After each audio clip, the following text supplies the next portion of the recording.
गांव में माधव नाम का एक गरीब किसान रहता था। उसने पूरी जिंदगी मेहनत की, लेकिन उसकी जमीन कभी उपजाऊ नहीं हो पाई। वह चाहता था कि उसका बेटा अर्जुन पढ़ लिख कर बड़ा आदमी बने। सुनीता, ये खेत अब भी बंजर पड़ा है। सालों की मेहनत बेकार गई। सोचता था कि तुझे और अर्जुन को एक अच्छी जिंदगी दूंगा, लेकिन जब अनाज ही नहीं उगेगा तो पेट कैसे भरूंगा। माधव, हिम्मत मत हारो। अर्जुन हमारा सपना पूरा करेगा। वह पढ़ लिख कर बड़ा आदमी बनेगा और हमारी तकदीर बदल देगा। हाँ, मेरे बेटे की किस्मत तो बदल ही सकती है। कुछ साल बीतते गए और अर्जुन मेहनत करके सरकारी अफसर बन गया। अब वह अपने माता पिता को गरीबी से निकाल सकता था, लेकिन सफलता के साथ साथ उसका व्यवहार भी बदलने लगा। बेटा, आज मैं बहुत खुश हूँ।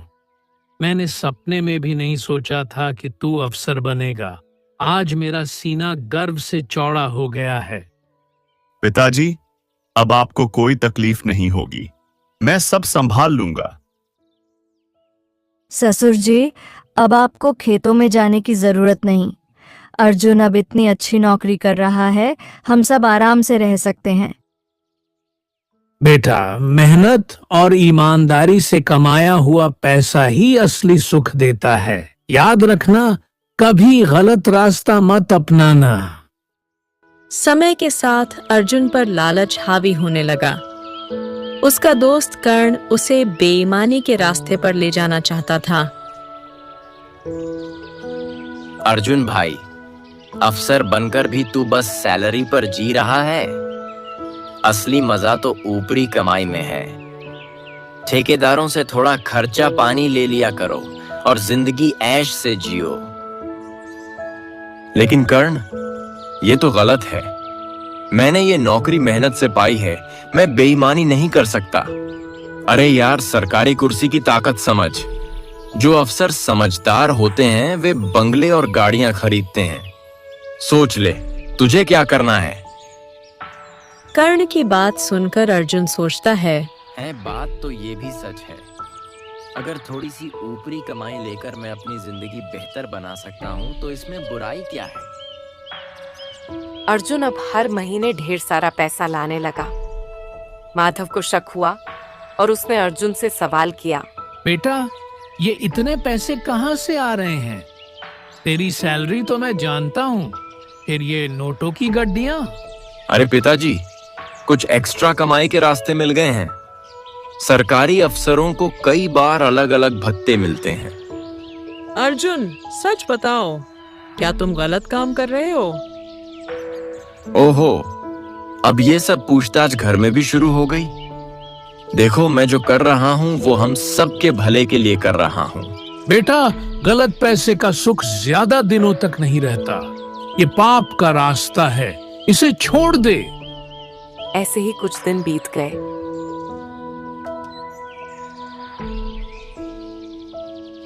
एक दिन जब अर्जुन को रिश्वत लेते हुए पकड़ा जाता है, उसकी नौकरी चली जाती है और उसकी सारी संपत्ति सरकार जब्त कर लेती है।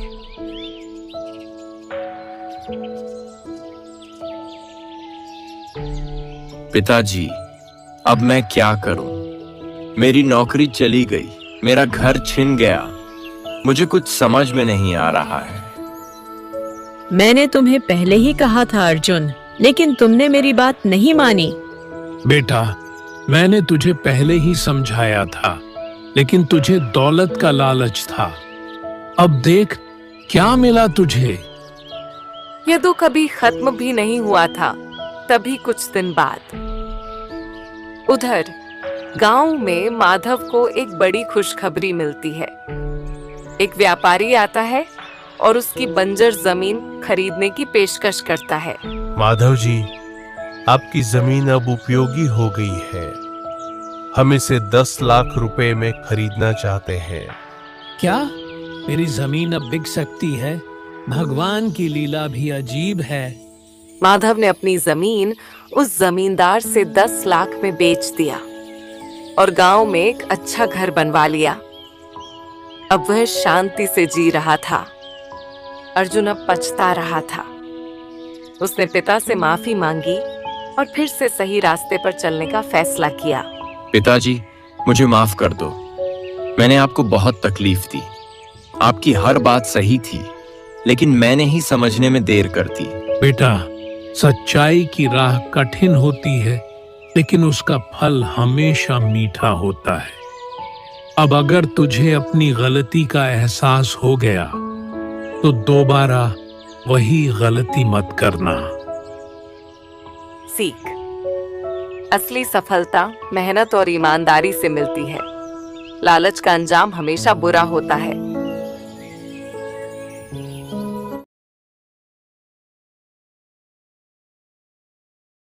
उठ रही सुनिधि, सूरज सिर पर चढ़ाया और तेरी अभी तक नींद नहीं खुली?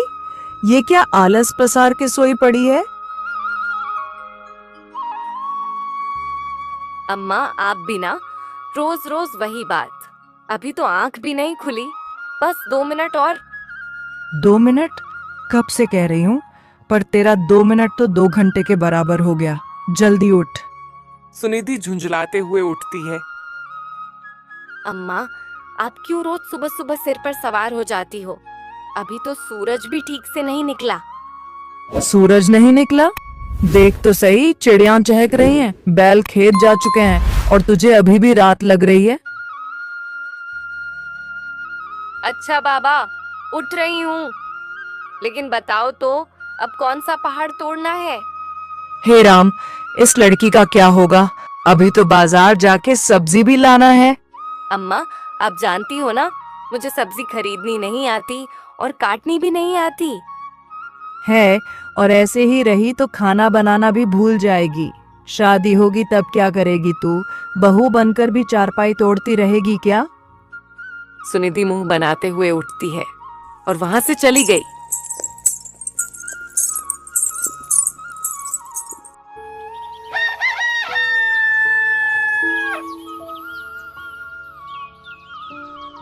कुछ ही दिनों के बाद सुनिधि ब्याह कर ससुराल आ चुकी थी। सुनिधि पहली बार ससुराल में उठती है। बहू, आज से तू इस घर की लक्ष्मी है और लक्ष्मी का काम होता है घर संभालना। धीरे धीरे घर के काम काज और रीति रिवाज तुमको सीखने होंगे। और सबसे पहला काम है बाजार जाकर सब्जी लाना। देखो, ये बहुत आसान काम है, बस सुबह सुबह सबसे पहले जाना पड़ता है और सब्जी लाना होता है। सुबह सुबह इसका मतलब क्या है? भोर होते ही, यानी 4 बजे। यह नियम कई पीढ़ियों से चला आ रहा है। सुनिधि हैरानी से अपने मन में सोचने लगी कि हे भगवान, मेरी माँ तो मुझे 8 बजे भी जबरदस्ती उठाती थी और यहाँ 4 बजे ही उठा देंगे। लेकिन सुनिधि चुप रहती है, क्योंकि नए घर में ज्यादा सवाल जवाब करना उसे ठीक नहीं लगता है।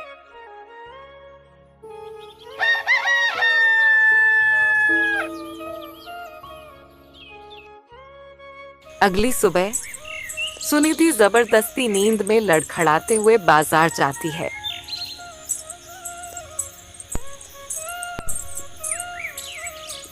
जब वह वहां पर पहुंची तो उसने देखा पहले से ही सारी औरतें सब्जी लेने के लिए पहुंच चुकी थीं।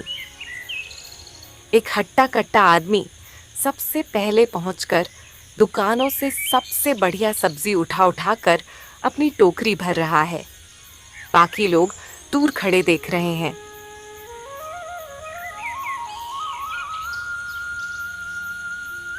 अरे, ये क्या तमाशा हो रहा है? ये आदमी इतनी जल्दी जल्दी सारी अच्छी सब्जियां उठा रहा है और बाकी लोग खड़े खड़े देख क्यों रहे हैं? कोई कुछ कहता क्यों नहीं? पास खड़ी एक बुजुर्ग महिला जो इस बाजार में वर्षों से आ रही है, वो बोलती है कि अरे बहू, तू तो नई है, तुझे क्या पता? इस बाजार का यही नियम है, जो सबसे पहले आता है वही सबसे अच्छी सब्जियां चुनकर ले जाता है। बाकी सबको जो बचता है वही मिलता है। पर कोई इसे रोकता क्यों नहीं? सब्जी तो सभी को बराबर मिलनी चाहिए ना। जिसने रोका, अगले दिन उसे सबसे गली सड़ी सब्जी मिलती है। दुकानदार भी चुप रहते हैं क्योंकि उन्हें तो रोज का धंधा करना होता है। सुनिधि की आंखें और चौड़ी हो जाती हैं। वह जल्दी जल्दी कुछ सब्जियां उठाकर अपने पैसे देती है और आशा को इशारा करके हाट से बाहर निकलती है।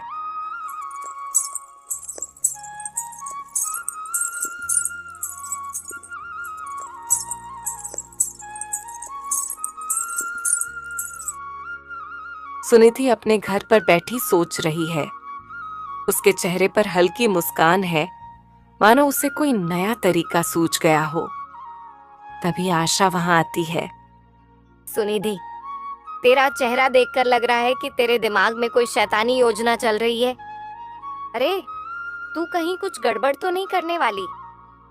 इस हाट के नियम सालों से ऐसे ही चले आ रहे हैं। अगर किसी ने तुझे पकड़ लिया तो? अगर बाजार की अपनी परंपरा है तो कल से मेरी भी एक नई परंपरा होगी। देखना कैसे मैं सबको सबक सिखाती हूँ। आशा उसकी बात समझ नहीं पाती, लेकिन सुनिधि की आत्मविश्वास भरी मुस्कान देखकर चुप रह जाती है।